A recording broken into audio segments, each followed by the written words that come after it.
What's up, family? Welcome back to another episode of the Other Side podcast with Gorden and Martha Dove. I think that's gonna be that's the name. That's what you said it's gonna be. Hey, yo, first of all, Oh, Lord. so I don't even know where that took came it like from. You want to do it again? no, it's fine. No, we're not. That we're gonna keep that take because that came from deep A part of within being a submissive wife. Now that came from deep within your petty label. I mean petty pendergrass. I'm sorry. Oh, Lord. I'm talking about ped pilv popov. Whoa. Wow. Well, yes, guys. We actually talked about the name of the podcast. So welcome back to another episode of the Other Side podcast with Gorden and Martha Dove. Okay, so we're holding hands after It's that. a beautiful day in the neighborhood. Won't she be mine?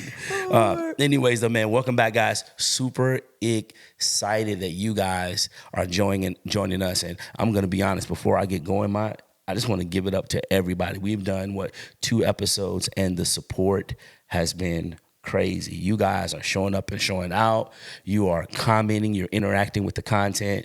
You're letting us know that you're blessed by the content. I mean, we're getting some love in the content comments, and we're getting some people that's like, hey, that I don't agree with that. So just the dialogue, the interaction is what we're looking for. Yeah. And I think that the content is effective. And you all also shared that you love the name, The Other Side. So I think that's what we're going to go for. Yes. So Before we get started, please don't forget to like, comment, and subscribe. like, comment, Love and you. Thank subscribe. you. Thank you.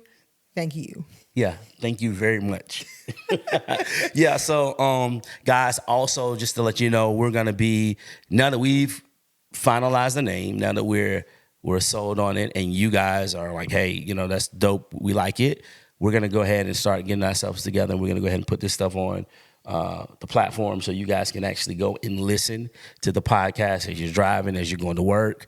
We're going to do it ASAP. We're gonna make this thing official now. So Right? yeah, we're gonna do it In ASAP. Jesus' name. We are. We're gonna do it in Jesus' name, right? My husband's got this. I got it. And babe, you trying to play me a little bit. I like this. This is gonna make for a great pod. But no, we're gonna get it up there. Truth be told, to be honest, I had been kind of hesitating. We had 2 episodes to put it on platforms because, to be honest, I wasn't sure if, with our lives as busy as it is right now, if we could be consistent. And what I didn't want to do was, I didn't want to put it up and then people go and it's like only 2 episodes and like we never put anything there. I just wanted to see how it felt to be able to implement this into our regular content, all the things that you were doing, the working, the kids, the real life stuff, right, that we're doing, which this is real life too. But I was like, man, I don't know. But I'm going to be honest. I really feel like it's a blessing to you guys. But even Martha's like, hey, I'm on board. Like, she's kind of tapping me like, hey, when are we recording? When are we having this convo? So now I'm super confident that I'm going to stick with it and get it going because us in this house is on one accord. Wow. In Jesus' name. But that's what faith is, right? You don't always see it until you see it. What type of faith we talking about? No, we talking about Putting the podcast out there. Faith Evans? Wow. B. Diddy? No. No Diddy? Never. Okay. So, yes, Faith is putting the podcast out there. But before we put it out, I wanted to make sure that I was being a good husband and really considering my home and my house and the balance. That's so sweet. For my children and my wife. And I didn't want to put more on our plates right now that we 'cause it didn't has been a necessarily lot, need. honestly. It's been a lot, Yeah. Just like sometimes when I'm like, hey, let's record, and it's like I get like kind of like the 2-piece and a biscuit, like the Mike Tyson, like little ha-has, and I'm like, oh, it's probably not a good time to record. So I just didn't want to catch the ha-has, Yeah. Yeah, it's been about 2 weeks since we posted. Yeah. 2-3 weeks. Sorry. Yeah, it's been a Sorry while. about But we're getting back to it. And Martha, I mean, kind of in line with the fact of like it being a lot going on this week.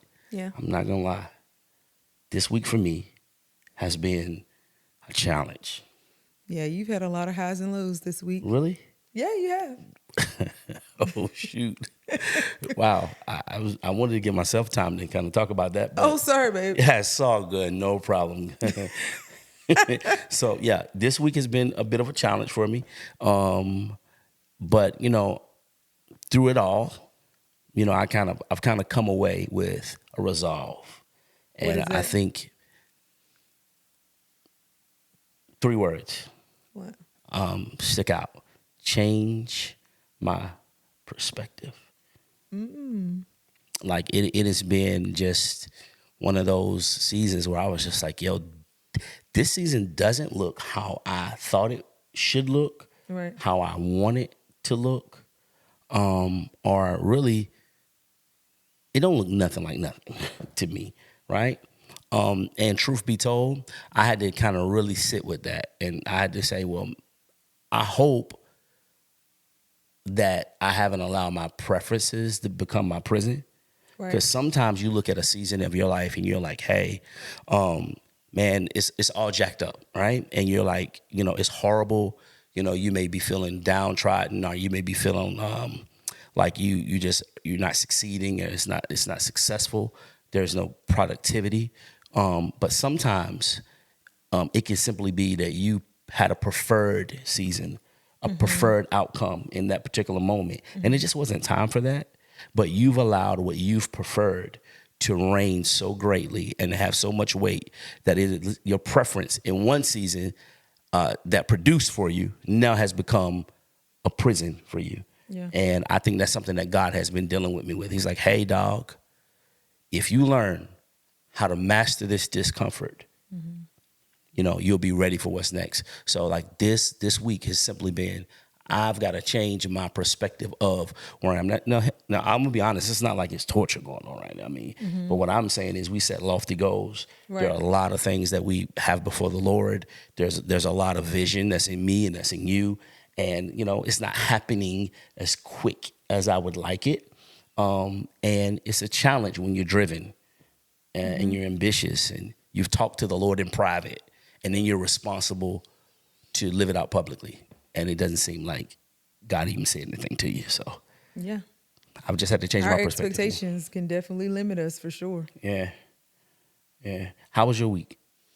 My week was pretty good this week. I did get a new student in my class. That's dope. All teachers know how that can go, Okay. especially when you find out at the last minute. But you still want to make sure that those students feel welcome and a part of the community. My students I feel like they were better this week. I guess they gave me a little bit of grace at the top of the week. Near the end, they were themselves, their amazing selves.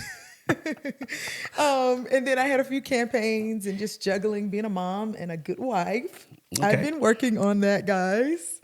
So, do you agree? He's looking like, no. Guys, I've been trying. I didn't say one thing. I agree that you have been definitely being a great person. A great person. And a But haven't been a darn great wife. a darn good wife, ladies and gentlemen. I have really just been so thankful of the season that we've been in, although it's one that's unknown. And it's one that we've just had so many highs and lows in. I've just been so thankful to God, considering the fact that it could be far worse. Mm-hmm. We've never missed any meal, any opportunity. We haven't lacked in anything. Just seeing my girls run around and play and just have what they need, it's just meant so much to me. I've just been so thankful to God, even just that we have a relationship with him. Yeah. I've just really been so thankful this week. And I've been very hopeful because I know that this is not it for us. Yes. But the season that we're in, and every season, God is always with us and he's always providing for us. He's been so faithful. So that's what I've been trying to lean into. So even when I get frustrated, I'm like, God, you've been good. I got to get past this. Jumping to our topic today. I think, Martha, you were giving me some insight about why we chose to go this route today. Yeah. Like you told me something about, I guess, was so it we somebody heard commented? all of you. Yeah. And cool. somebody in particular, I forget her name, but I love you. Someone in particular asked a question for the singles. So all my single Christian ladies, stand up. Hey. We're asking this for all those Christian single women who are in a season of just isolation. You feel alone. You feel like none of the Christian men are checking for you. You kind of feel hopeless. So I kind of want to ask Gorden, because he's a single. Well, he's not a single. I don't know why I said that. I want to ask Gorden because he once was a single Christian man who's now married. He is married. So don't even think about it. Hey, pray for me, man. Pray for me. He was once Pray a for single me. Christian man. So I want to ask for all of my single Christian women, what are single men looking for in a Christian woman? When they see women, say in church or wherever they are, they see you in the mall, just out and about, what sparks their eye? What causes them to want to pursue you? You asking me that question? Yeah. What All are the right. Christian men looking for? All right, so this is a great topic. It's a little tough too because I haven't been single in a long time. It's right? been a long time, but you talk to a lot of single guys. But I am locked in with a lot of different brothers, and I get a chance to have a lot of dope conversations. I'm gonna say one of the first things that a brother is looking for when he's looking at a young lady is he's looking at how she keeps herself. Right? And I know it's not all about looks, but I'm gonna give you the low-hanging fruit first. He's looking to see, how she carries herself and keeps herself, her appearance speaks to him about every other thing. Again, Right. we know that men typically are attracted by what they see first. Everybody doesn't know that though. Yeah, men, we literally are driven by what we see. We are visual creatures, whereas women are all about what comes into the ear. Emotion, It's emotion. It's what you mind. say, mind and ear gate. Men, we're like, hey, what comes to our eye gate first is what actually opens us up to be able to engage or to pursue. Right? So let's clarify. So does she have to be the most attractive It's woman? not. No, I'm not talking about. Well, I think all women are attractive. Here's what I'm saying. As a woman, you should be trying to be the best version of yourself when we talk about in a physical manner, right? Not saying you gotta everybody's not built, not saying you gotta be 125, 130. I'm talking about in whatever stature, whatever body God has given you, you should be trying your best to maximize that and make it as good as it could possibly, be presentable wise, even in your attire, Okay. making sure you're coming out, dressing, on point. And even if you got your own style, like be confident with it. So no pajamas, none of that. No, Because we like to walk out and be comfortable. I'm not going to front. I'm not saying no pajamas because you'd be surprised out here. There's some jokers that you come out in your pajamas as long as you got the nice pajamas on. And they're like, I don't know, man. The like, bonnets Like and- she not like the Don't other do that, ones. ladies. You know what I'm saying? She a little different. You know what I'm saying? But no, Have yourself put together. just put yourself together a little bit. Okay. Guys are certainly looking at the physical appearance. So that matters a lot. But there's no weight. No, there's no weight. Limitation No or weight, anything no like that. You limitations. don't My have to thing have is, the hourglass. I'm telling you, man, guys are not like that. Ain't even the deal. That you ain't got to go out here and get no BBLs. You know what I'm saying? Everybody Don't getting do BBLs. it. Sis, don't do it. It's just too much. But no, not saying it has to be that way, but just maximizing what you do have, right? Yeah. And just being intentional and confident in what you have. Right. That makes a whole lot of difference to a man. When he sees you and you're out and you are sure of who you are in your own skin and that confidence is there, we read that. Right. And it, as men, as single men, they're like, hey man, this woman knows who she is and what she wants. So And I'm sure that's not limited to Christian or no, that's all secular. men. That's all men. That's all men. That's all men. At the end of the day. Okay, so once you get past the look, Yeah. then what is he looking for? We want you to have maturity. Let me say it in a more sophisticated way. We're looking for a mature woman in the sense that she can handle herself in the boardroom, in the courtroom, in the White House, meaning being able to hold her own in conversation as far as intelligence, as far as being able to hold her own as in what her opinion is about a thing, hold her own as in her having a stance, on something, right? But then at the same time, we want her to be able to come, when it comes to us being together, also be able to be mature enough to say, hey, I am willfully and intentionally able to submit in a way where I can take your suggestion first. I want to hear what you have to say. I desire to hear your approach. I would rather go the way that you're leading me to go. You know, Okay. I'm able to do that instead of someone who is just always fighting, you know, and just oppositionally defined, or it's always a tussle. Yeah. You know, so guys are looking for that submission, that ability to submit. So I think some women may hear that as being, you want me to quiet myself or not be heard, because I know in today's society, women, we are driven by our independence. Yes. And celebrating who we are and wanting our voices to be heard. But when it comes to a man, I know one of his greatest desires is to be respected. Absolutely. But it's also to be needed. Absolutely. Men want to know that you not just want them or that you're attracted to them or that they appeal to you, but they also want to know that you need them. Absolutely. So there's nothing wrong with being independent and going after it and getting all that you can get. But at the same time, when it comes to a man, you kind of have to yield yourself and lay down this need to be independent for partnership. So do you feel like men are sitting back as they're like scoping the room, as they're deciding upon who's going to be their significant other, who's going to be their one or their soulmate or whatever you want to call it. And they may see you walk past and they're like, hold on, she don't need me. She ain't the one. No, she look good, but she don't need me. That's an extreme. That's an I don't extreme. think, because you got to understand, men are conquerors and we are the hunter. So in most cases, you might see that woman walking across the room like that. He's like, oh, nah, I got to get that. She thinks she don't. Because it's a challenge. She thinks she don't need me. Oh, but I'm gonna show her that. Oh she no, does. but I can, and not out of disrespect. I think guys may be looking and saying, you know what? That's a strong woman. I'm a strong man. Us together can gonna be truly stronger. accomplish something, you know, great. We'll be But stronger you just together. said that kind of causes a man to repel. But I think my description and kind of the route I was going is what happens after the initial looking, and okay. now As you're after the having more look. Now conversations. after I see what I want, a man is going to pursue it. Like, I see what I want. That's the first thing with my eyes. Okay. After I see what I want, now I'm going to approach. I may be watching. Hey, I'm going to approach. Like, hey, what's up? You know, conversation. We locked in. Now we're going to start having conversation. Now I'm probing something different.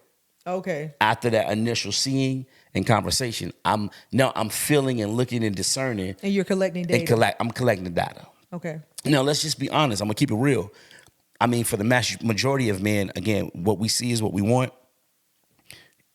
I'm talking about the guys who are sure that they're ready to take it to the next level Christian of companionship. men who are wanting to marry. Not even. Okay, I'm just saying. I thought you were about to say Christian men. I'm about to say, trust me. No, who want to marry? Christian men is the nastiest. Guys who have made a decision. Because men decide. Yeah. They're like, hey, I'm deciding. I'm ready to commit. Those guys, after they see what they want and they engage, we're now in conversation and we're collecting data. So from going out to eat, we're paying attention to, you know, it's not even just, it's how you respond to my generosity. So if I'm doing something for you and I am leading and providing, like, the way you receive it for a man. So you don't want he feels that. You don't want the woman to say, I got it. You want her to be open to receiving the kind gesture. I would say a good guy would allow that to happen at times, because he's like, hey, I realize this is what I like. I'm going after it. He'll be able to assess. If he's good, he's locked in. He'll be like, I realize that her independence, in a sense, is something that she needs. Right? So he'll be able to allow her to do that every now and then. Like, hey, but you got it. Okay, cool. I'm with it. Just let me know if you need some help. Like, a good guy will do that. Because there are some women out here who they have been reared and raised for whatever circumstance that their independence is their freedom, right, in a sense, right? But he's going to watch. And if it gets to the point where it's like all the time, where she never allows him, then that to becomes step problematic. in, then it's going to become problematic. Okay. You know what I'm saying? But he's watching that. So going back to the whole combative thing. Yeah. I don't want to say a woman that is combative. I want to say a woman that is compatible in her emotional intelligence. He wants a woman that's compatible. He wants a woman he's looking for that compatibility in that emotional intelligence area. But just thinking about that, it kind of takes me back to our like initial encounters. Okay. I think we were in like the student union or something, and we were having a conversation, and Gorden was like in the midst. We didn't really know each other at the time, but my eyes were kind of drawn to him, and I guess he was considering me. I didn't know it at the time, but we were having a conversation about just guys, and Mary and I were going through our phase of singleness, feeling like we couldn't find a good man. And in that conversation, I just noticed Gordon's demeanor and his countenance kind of shift as I was talking. I think I almost missed the mark, to be quite honest, because I was very opinionated in that moment, and I was constantly using the terms of men aren't anything, they're dogs, they don't really want to settle down. I just had all sorts of opinions about men during that time based on my experience. And he was sitting back, assessing the situation, listening to what I had to say. And that kind of shifted your opinion or your perspective as to whether or not we were going to be a match. In God and I's conversation, we had a conversation about me and him, about what type of woman that would be. And one of the things that I said is I do not want a woman who has a skewed view of a man. Yeah. Like, I don't want to start with that. Yeah. So I want to make sure that I get a clean slate with a woman who had a good relationship with her father, who has a good view of men. So as I knew I was maturing as a man. So all of our battles, the things, not battles, but all of our growth areas and stressor points that I'm growing as a man, she's growing in maturity as a woman, and we're growing together. I had a clean slate, and I had to deal with nothing in the past. Yeah. To be compounding interest on me, right? Yeah. So when we sat down and you started talking like that, I'm not gonna front. I was like, this is gonna be. I was like, I don't know. He thought Mary was gonna be his wife. No, she wasn't really talking. No. Y'all were locked in though, because y'all were feeding. It was like you were the one. But Mary didn't say as much. But see, with y'all relationship back then, you would be the one that was more vocal, but Mary was amen in everything you were saying. So y'all both was in agreement, and I was sitting there looking at both of y'all like, oh Lord, I don't know. But our experiences with men at the time were all about them trying to play the field. It was a game to them. And I think when I was speaking, it was more so out of frustration of not seeing a godly man, not seeing somebody who was genuinely and authentically wanting to pursue a godly woman for the right reasons. So I was just speaking out of frustration, and him hearing that was like, no, she's not the one. It was. And I was a little afraid in that moment. It's like I knew. It was so like, did you see the future, or like? Well, I were knew. You like, no, we're not even gonna get to that point. Here's the thing. Just like with any sickness, right? Doctors make their diagnosis from the symptoms that they see now. Mm-hmm. In that moment, I saw a symptom where I could make certain diagnoses. Yeah. Of things that were gonna be there. Like I was like, I don't know. Again, because your relationship to men in that moment, the way it was shaped, I realized, I'm gonna be honest. I said, if I go into this, it's gonna be more pressure on me as a man to not be able to make mistakes. Because I realized that I had to spend the top part of our relationship disproving, like literally disproving everything that had already been proven to you about men. So I had to be perfect. It was like I had to be extra compassionate. I had to be extra, like keep my word. I had to be extra on it. I had to be extra because literally I was the thing that was gonna change. Like I had to change that opinion. Mm-hmm. Right? Most young ladies, and I'm gonna get into this about single ladies, about I'm gonna use this to tie to the next thing I was looking for.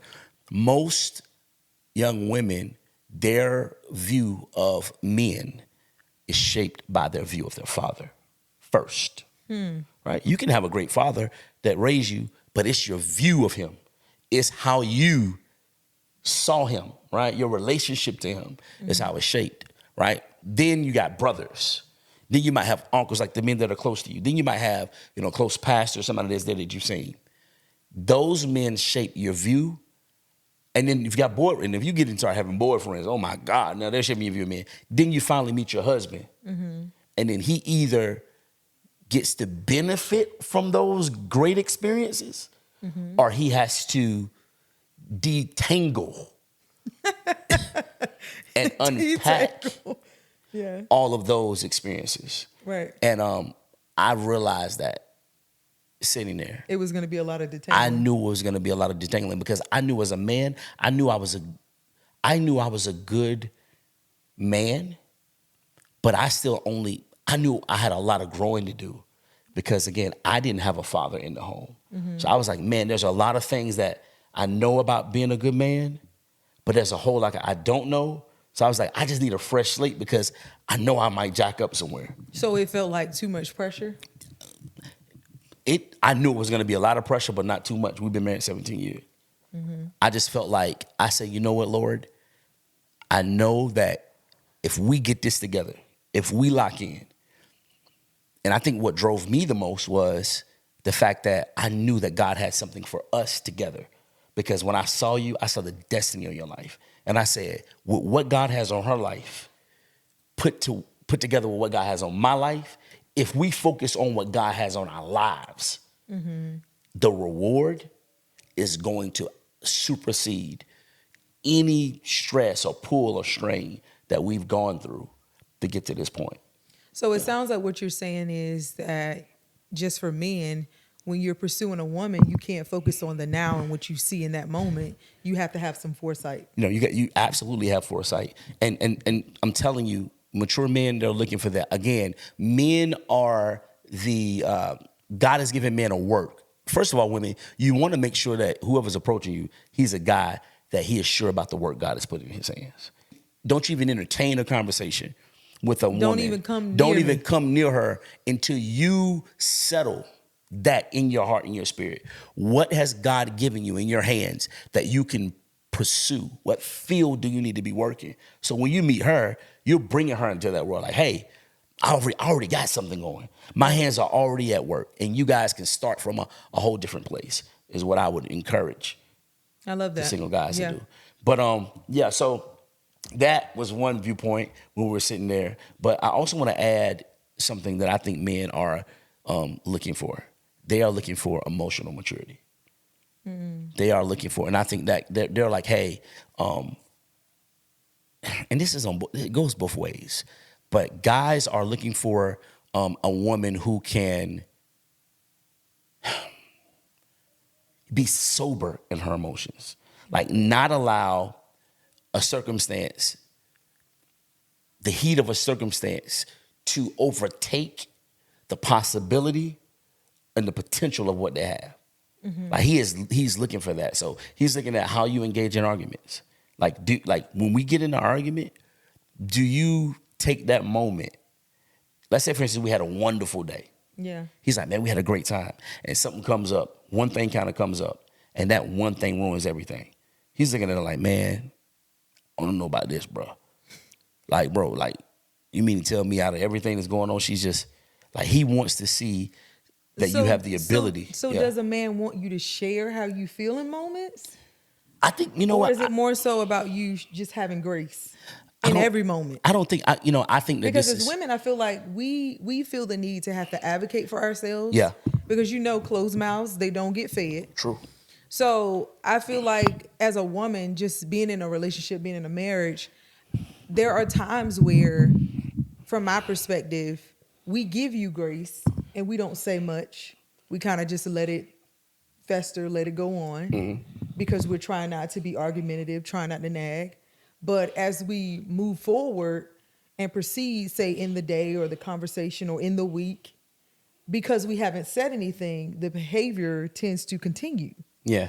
So I think we have to kind of draw the line between not just being willing and wanting to have an argument all the time and me being able to share my honest feelings about what's happening and you be receptive to that. Well, I agree with that. I think that. Or are you talking about the way she said I think this is a broader, I think this goes beyond gender, because I would even say it just depends on your makeup because there are some women who in certain situations of certain conflicting situations where there's an argument or disagreement, they have the tools to be able to navigate and communicate Calmly.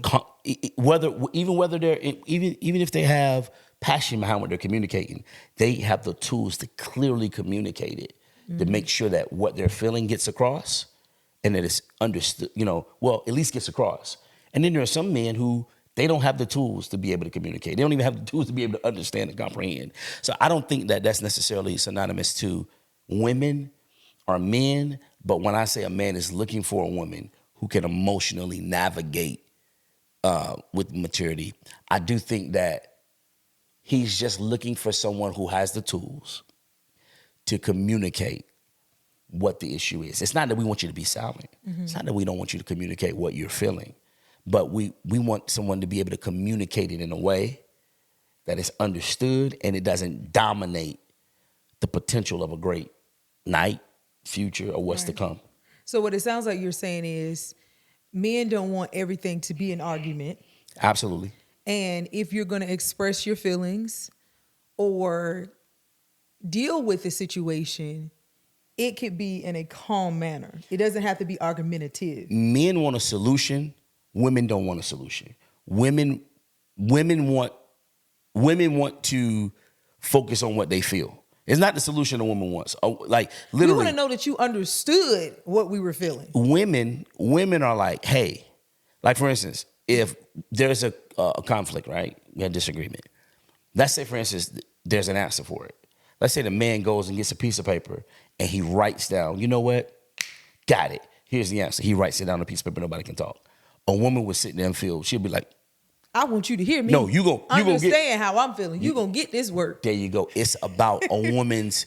It's not about the solution. The solution is I'm heard. Not Yes, a solution is that you it changed. Want to be heard They and just understood. They want to be. But men want a solution. Men want a solution. Okay. Men want to say, hey, I want to fix. Men are fixers. We want to fix the problem, but we miss the mark because sometimes. I mean, not a lot of times because we neglect the fact that it's a compound problem.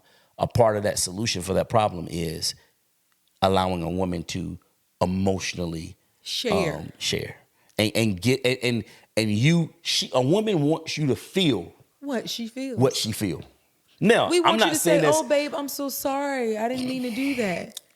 We want you to just apologize sometimes. No, I just don't want. Men don't like to apologize. No. But... No, let me be honest. A man will apologize more than a woman. Really? Man, come on now. Are you sure? The only reason why a man don't apologize is if he know he got a woman that he keep apologizing and she'll never say nothing. He like, nah, we ain't playing this game. Okay. Because I'm gonna tell you why. Because when a woman does something, she's not doing it by mistake.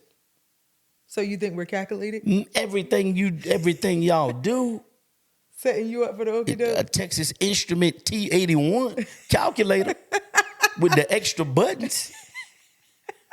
That's funny. That's the truth. Yeah. You guys are super calculated with everything that you do.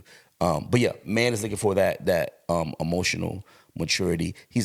I'm telling you, he's also just like women. Men are looking for women who give signs that they've had great relationships with their father. Really? I'm telling you. So they don't want a woman who has brokenness or baggage? I'm not saying that Is that her fault? I'm not saying, because a woman may not have had a father. It may have been broken. But what I'm saying is they, like, in their minds on the list, they're like, man, if she has a good relationship with her dad, she's going to have a good relationship with it's a setup for him. Like, man, so we might can rock. Is it that you want the easy route? No, it's not about an easy route, because for a man, for a girl that has a great relationship with her father, it's actually a standard there. Like it's a standard that kicks in, because having a great relationship with the dad means that man has to hold his ground now. Yeah. So, you know what I'm saying? It's not that it's an easy route. No, that's actually more pressure, responsibility. But you don't have to deal with so much baggage and drama.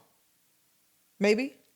Or no? It's a different type of issue, but I do agree. I tend to think that women who have great relationships with their fathers have an ability to understand and process men differently. They have a different understanding of men, and it makes it on one end a little bit easier. Are they men. less resistant to like love? No, they just understand men a little bit more. Okay. And I'm just talking about with my personal experience. Every woman that I've ever known that's locked in with their dad and they have a dope relationship, even the way they approach their man is different. Like the same women that have a great relationship with their brothers. So what's the difference? So how they approach men? It's just it's just the way that they. I tend to think, now this is all anecdotal. This is not from a book. I'm not trying to quote. I'm not trying to get on nobody's platform that like I'm the resident expert for this particular issue right now, right? Because guys do that. They'll go and read some stuff and they get up there and say, yeah, I got it. And ain't none of them. It's just the book they read and they sound deep. Now, I'm just telling y'all, I'm my bad. I'm gonna be reading some. I'm gonna do some stuff though. But this is just from what I've seen, my experience, right? Women who they know how to respect men because they respect their fathers and their brothers. Okay. So it's like the way they engage with you, even as a husband, it's like they get it. And again, a man would rather be respected and loved. Right. Right? For a man, respect translates as love. You can love somebody and do them dirty. But if you respect them, you'll never do them dirty. All right? So a woman who's dealing with daddy issues, her father wasn't in the home, she's had a lot of broken relationships, she comes into that encounter with you from a place of resentfulness. She's already resentful. I'm not gonna say that. Is that how men perceive it? That's what I'm asking. I don't know how guys fully perceive it. I can tell you the way I see it. I see it as a woman who comes from a space of respect, great relationship with her father, and her brothers. You're not working from a deficit. So, okay. So if you're saying that, are you saying that women who have come from broken homes are counted out? I'm not saying that, because if I said that, then I would have to say I'm counted out as a man. Okay. Because I came from, again, I had a grandfather, my grandmother. My mom was excellent. My dad is he's a good man. Like I got sisters. He's done an excellent job. But I wasn't raised in his household. Yeah. You get what I'm saying? Him and my mom were great friends. Early, it didn't work out for them. So I am a product of a single parent home, if you really want to break it down, where my grandfather would say all the time, I'm not your daddy, son. Right? So I would be counted out. So I'm not saying you're counted out. It's just that when you come from those situations, your husband now has to be more to you. He has to now, which no man really can. That's why you really got to have a relationship with the Lord. That's right. Because no man can fix the wrong or fill the gaps or satisfy the emptiness that was there, that a father was supposed to place in that space. No man, like I hear people say, girl, that man will heal you. No, he will not. A man does not have the ability to heal you. Now, a good man can make it safe, give you a safe place to go through a healing process. Right. He can make the home safe. He can make the environment safe. He can make it safe for you to share your feelings, safe for you to be vulnerable as the Lord. He can support you in your healing journey. As God in therapy, do the work that it needs to do for you to heal, right? So that's what I'm saying. So when you come into it from those situations, it's just that it's this compounded luggage and baggage that comes in with you, and it puts more pressure now on the man to have to figure out, because most men don't figure out that they can't. Because while that woman or that man that comes from a home that didn't have a mother, while they're figuring out what they're going through, they tend to blame, because when they're with you now, you're going to get all the blame for everything that the compounded stuff that came before you. Because now you're no different than what I came from. Now you're hurting me. You get what I'm saying? I understand that. So instead of it being, all right, now, I'm growing as a man, and it's like some little punches and little bruises that's on the outside that's causing bruises. You got an open wound when you come. So now when we're going through stuff, I'm automatically I'm hitting the bone. I'm cutting through flesh now, right? Instead of getting that even playing field and that level start in the relationship. And this is not just from men to women. It's women to men. Both genders. On both genders. This is just what happens when there are wounds that you haven't gone through the proper healing that you needed to go through. I'm going to say this in this conversation to every man and every woman, every boy and every girl, that, maybe you came out of a relationship, maybe you were married, it didn't work out, and now you're back in the field and you're looking for someone now. Maybe you're just entering into hopefully one day being married and you're courting and you're dating and you're looking. Deal with the wounds in your life. I'm telling you, one of the greatest investments you can make, you go out, you get in your car, you got to get to work. You buying clothes every day. You got to look good. You gotta, you know what I'm saying? You're doing getting your nails did, your pedicures. Guys, you're getting all the best of clothes, right? Mm-hmm. Invest in your emotional health. Right. Find a strong therapist and go through that stuff. Let them help you to pack, and be consistent. Because I promise you, most relationships don't end because of what happens in the relationship. What happens like during it. Most relationships end because of the things you brought into it. Yeah. And then that kind of speaks to our whole ideology of what relationships are like.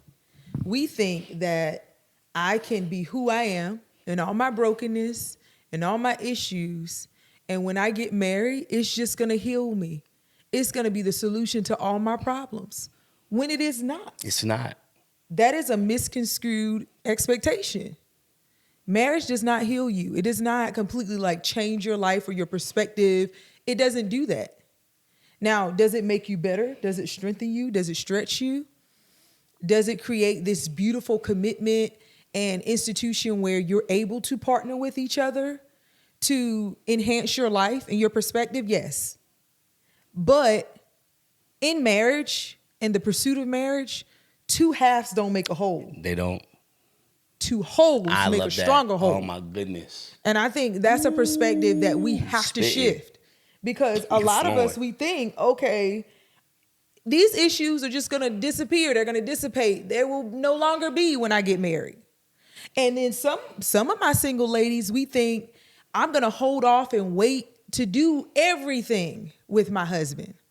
Now, I will say, definitely wait until after marriage to have sex, because we're not speaking fornication. Yeah. You definitely want to wait on that. And we can talk but about don't withhold opportunities Yeah. and the pursuit of your dreams for marriage. Because when you get married, and that's why Paul says that it's not good for, or it is good for some of us to remain unmarried. Absolutely. So that we can focus in our pursuit of God and our goals and our dreams. Yeah. So we have to like really be conscious of what we're asking for. Yeah. Don't wait till marriage to start pursuing, whether it's a degree or it's opportunities or you discovering yourself. Do that before you get married so you can enter the marriage whole and you can help whoever your spouse is, man or woman, become better versions of themselves. Absolutely. Because you're good to yourself. Absolutely. And you're a better version of yourself entering into that covenant. I love what you just said. There are some people that are in this world that are totally depressed and they are downtrodden and they feel like they've failed at life because they're not married. Right. Now, here's the thing. You feel like you're fed up at life because you're not married, but you are greatly accomplished. You are a community changer, a world shifter. You have great influence for positive. You're doing things in the kingdom.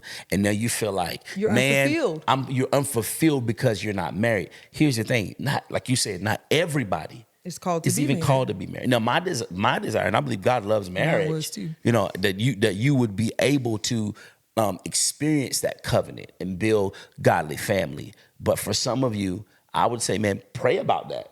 Because again, there could be more that the Lord is calling you to go after. Because here's the thing about marriage. You can be selfish when you're single. But once you can't be get married, selfish that when you're selfishness married. is over. And there Right. is, and I know selfishness might not be the word people want to use, but I'm talking about you can pursue and go after a singular thing Right. with a singular focus, like you said. But once you are married, it's no longer a singular focus longer as far about as you. just you. It's for the whole. And so, yeah, I would just say, man, you guys think about that. Also, when you talked about handling the issues before you come into it, most of you guys are going to, you a single mess now, and you're going to get with somebody, and it's just going to be a double mess. A married mess. A married mess. A unified mess. That's all it is. Marriage does a few things. Marriage is a few things. One thing marriage is a mirror. Right? It allows you to see yourself. One thing marriage is it is a mirror. Meaning that when you come into covenant, whatever you are, It's going to be amplified. you are going to see. And secondly, marriage is an amplifier. Whatever you are, it's going to be seen because it's a mirror. Whatever you are, it's going to be amplified because it's an amplifier. But the one thing marriage is not is a fixer. Nope. Marriage is not a fixer. Jesus is the fixer. Right. Marriage is the institution of marriage was not created to fix your problem. Yes. It was created to be a reflection of the relationship between Christ and the church in the earth. It was not made to fix your heart. But that's why God has to be at the center of your marriage. Absolutely. So, Because you two can't do it alone. You two cannot do it alone. I would say, yeah, I think that's huge. So to clarify, men are looking for not necessarily attractive women. No. That's not the- Let me say this. I think let's fix that because no, attraction is subjective. As far as shallow. Attractive is subjective. I would say Or the most attractive woman. no. A man is not settling at all. There is a woman for every man. Right. Every man that pursues a woman, that woman that's in his sight is the woman that he desires. That's the attraction for him. He's Okay. not going after anything that does not attract him. And every woman out here is a man that's made for you. Yes. If you're made to be a covenant. So let me just fix that. So men are not looking for the most beautiful woman. He's looking for a woman that he's attracted to, Yes, that catches his eye gaze. absolutely. He's looking for a woman that he can lead. Number two, he's looking for a woman who has emotional intelligence, Yes. who's not combative or argumentative. A woman who knows how to communicate. Clarify. Thank you. What else is he looking for? I think he's looking for, and this is subjective again. Oh, you said without baggage. I forgot that. A woman without baggage. I'm not saying, let me go back. I did not say that because Okay. we all got baggage. So let's make sure we hear it clearly. I think, let's make sure we hear it clearly. I think he's looking for a woman who is able to identify her baggage, right? Who is able to come to the door and say, hey, before we get into this, I want you to know I got a few bags with me. This is what I'm coming in with. This is what I'm coming with, right? A woman who's mature enough to say that. If she can do that, and then she can say, now, can you help me to go through Unpack my my luggage? baggage. Right? Yeah. So if he can find somebody who's willing to do that, that's cool because we all come with baggage. But it just can't be nobody that come up to the room or come to the house by themselves and leave their stuff in the trunk. And then all of a sudden, after we've been there a few days, you're like, oh, I gotta go get You're like, hold up. I gotta go get a few things from the guy. Where and did then all when you this come come back, you're like, from? wait a minute, girl, I can't even put this. What's all this? That's not what he's looking for. So yes, someone who is honest About her baggage. their baggage. Yeah. So, okay. I know that there were seasons in my singleness where I felt like there were no good men around. I felt like that quite often. And even in speaking to a couple single ladies just recently, they're saying the same thing. Absolutely. So where are all the Christian, godly type men? Where are they located? Where are they hiding? Help us. Help the saints. I'm gonna keep it a band with you. Where are they? This is a dope conversation. I'm gonna tell you why. It's a dope conversation because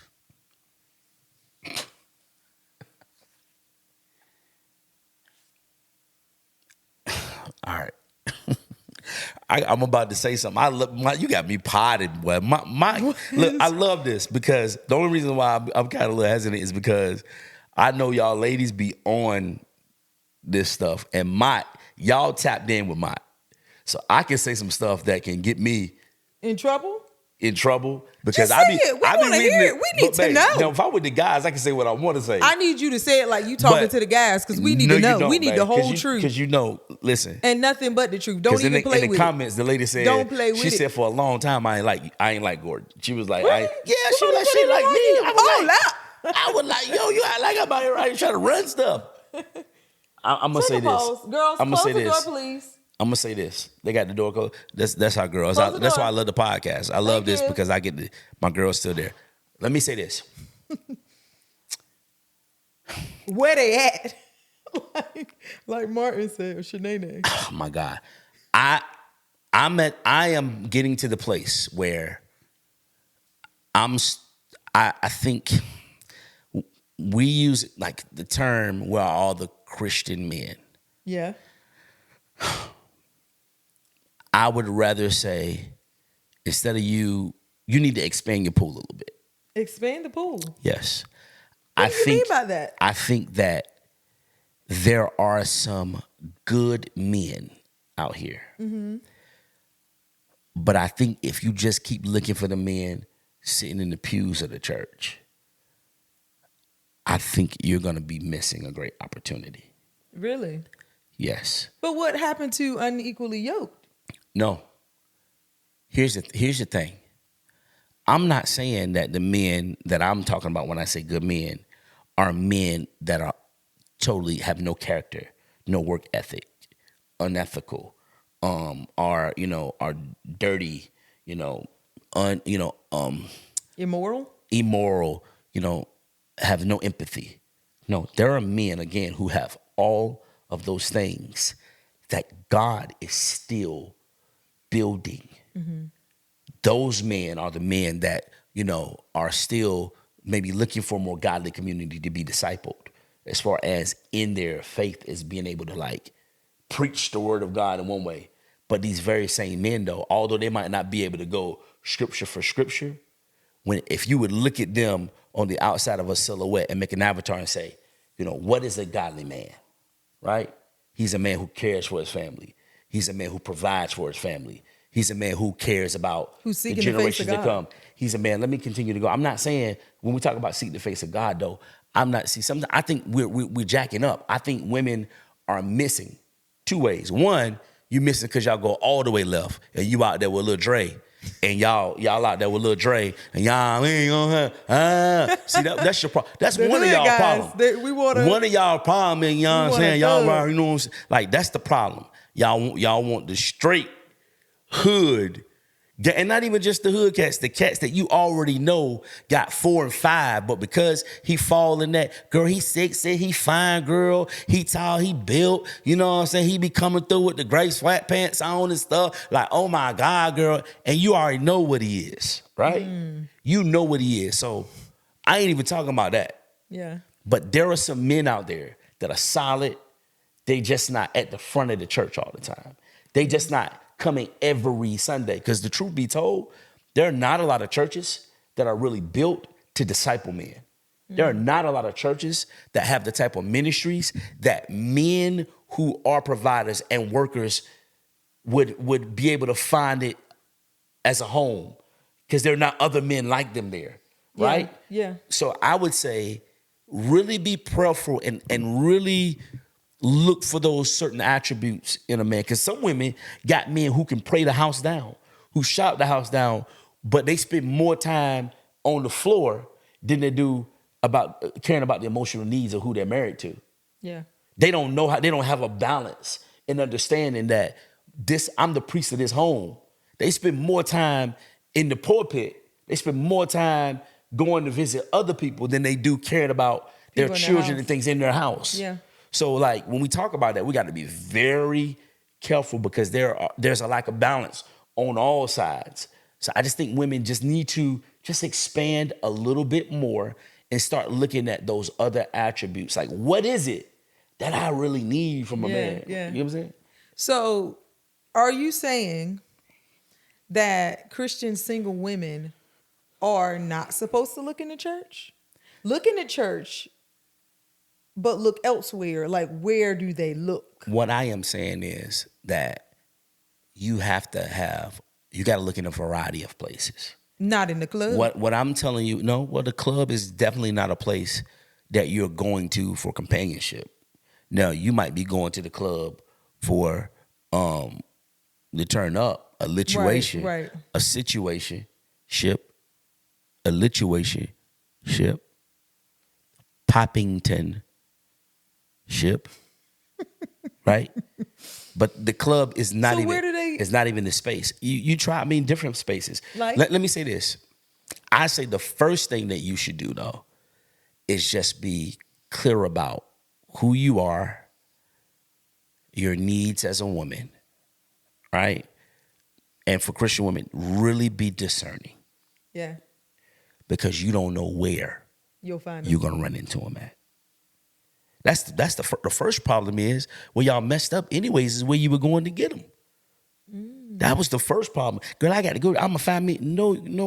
That where you think the devil going at to find them something to run up on? Wow. That's the easiest place to go to. Yeah. So what I'm saying is, women, you got to be sure about who you are. You got to be sure about what it is that God is saying that you need, and then you got to be discerning to say, Lord, open my eyes. Yeah. So that when I see it, I'll be able to identify and I can start making myself available and able to be seen in that situation. Okay. And when he see you, he will pursue. So that speaks to in your singleness, you got to get out there, put yourself out there. Be one who is social, who is active, who go. And when I say active, I'm not just saying like just definitely not sexually active. That's not what I'm saying. Yes, going to restaurants, Yes. go finding a hobby, Yeah. Going to the gym. Yeah. He might be in the gym. Now that we're Can I on say? this, But can I say this okay, though? go ahead. Let me say this. I would add to that whatever you enjoy doing, Do that. do it. Do it with confidence. I'm talking about, and do it because you enjoy it. Because I'm telling you, there's nothing more attractive to a man than a woman who is doing something and finding joy from it, right? That she doesn't need anything external. Like I'm telling you, a man seeing a woman at the tennis court, I mean, hitting the balls just into it passionately. He's like, man, oh my gosh, you get what I'm saying? Don't go do it with the intention of saying a man gonna be there. Right. No, go do it with the intention that I'm going to enjoy life. And I do this because this is something that is important to me. And that joy is going to pour out. I don't care if you love art. Go look at art. And I mean, I'm talking about and enjoy it and take in the moment. And you'd be surprised, a man would be sitting there like, oh my God, like, man, she locked in. You might not have paid him any mind, but he is drawn to the fact that you are able to focus and enjoy something of his own. Right. So if you do it, take that mentality. But that kind of goes back to what the Bible says about contentment. Yes. In whatever state you're in, Yes. be content. Absolutely. So in your singleness season, use this as an opportunity not to be isolated or to hone in on this perspective of loneliness. Absolutely. But use your singleness as a moment and a phase to just be able to absolutely enjoy life. I love that. Enjoy this season while you have it. Because before you know it, you're going to look up and wish that you had some of those opportunities. Use this as a season to really be able to focus on your relationship with God and your devotion with Him. And I know you all hear that a lot, and and that kind of may not be all that appealing, for which it should be, but use this as a season to be able to just optimize every opportunity, to seize the day. Yes. To find joy in discovering who you are. Use every day as a fresh start to just enjoy me and all that life may bring me. I don't want you to just consume every thought with finding a man or finding marriage as the solution to your life. But get up every day and say, you know what, Lord, I am grateful for this day. And I'm going to be satisfied with every moment that you bring me, every opportunity that you bring me, every person that I'm able to encounter. Absolutely. And if I don't meet my man today, I'm still going to be satisfied with you. I'm going to be satisfied with myself. And I'm going to be satisfied with this present moment. And reiterating the point that you made earlier, marriage is not where two halves become whole. Right. Marriage is where two wholes come together, right? Mm-hmm. Two wholes. And so just to kind of add that to what you're saying, I'll double back, spin the block on what you said, which you would smash with that point. At the end of the day, in your singleness, work on becoming whole. Right. Let that be your focus. Mm-hmm. Get up and say, hey, I'm working on becoming whole, God.